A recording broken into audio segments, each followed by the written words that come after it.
How you doing, everybody? It's Pastor JP's Kickback. I'm glad you guys came back. Look, I got a word for y'all today. I want to talk to leaders. I want to talk to fathers. I want to talk to mothers. I want to talk to anybody who's responsible for anybody. If you're responsible for someone, it could be your business. It could be that you're a mother and you're responsible in your household. It could be that you're a student and you're responsible for different other students. Whatever it is, you could be someone who's mentoring people. I want to talk to you today because what I've realized when it comes to leadership is that we get isolated. That leaders, especially if you're gifted, somebody you're watching right now and you are so gifted at what you're able to do. But what I realize is that we can get tired, that as leaders we can get tired. We get to the point where you're doing the very best that you possibly can. You're going to work and you're working so that your children can be fed and they're okay, and you're in business and you're working and you're doing everything you possibly can to make sure that your employees are satisfied and you're making you're paying your bills and you're able to make payroll. But then what happens when they start grumbling? What happens when people start chattering? What happens when no matter what you do, they're just not satisfied? What do you do then? Because this is the same thing that Moses was dealing with when he took the children out of Israel when they came out of bondage. That no matter what he did as a leader, they grumbled. They said, but we're hungry. God brought us all the way out here for us to die. We're hungry. And so Moses in his frustration and despair says, Lord, what do I do?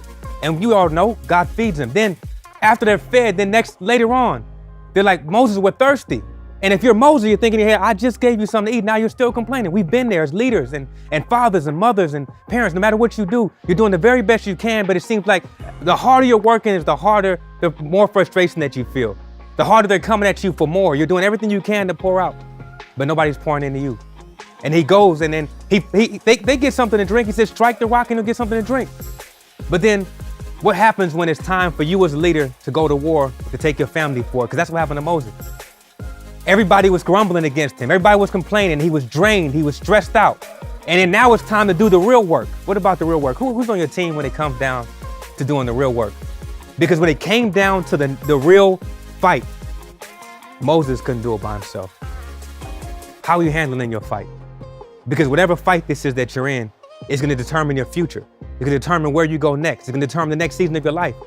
And as Moses tried his best to hold his hands up, because every time his hands were up towards the Lord, he was having success. Joshua was winning. But when his hands came down, they began to lose. Who's helping you hold your hands up? Because when your hands are up and you're all God, that he's able to move in your life. But who's helping you hold? Nah, I'm not talking about who are you helping make payroll and whose benefits are you paying for and how are you doing with your mortgage? No. And how you helping other people and how you helping the homeless. I'm not talking about that. I'm talking about who's helping you. Because when Moses' arms got weak, they got a stool for him to sit on. And then they got a rock and he sat on the rock. But then his arms still fell down. And then it was Aaron and they came and they held his arms up. But it's while somebody else helped him hold his hands up, they was actually able to win. My question to you is, do you even have someone on your team that loves you enough to hold your hands up?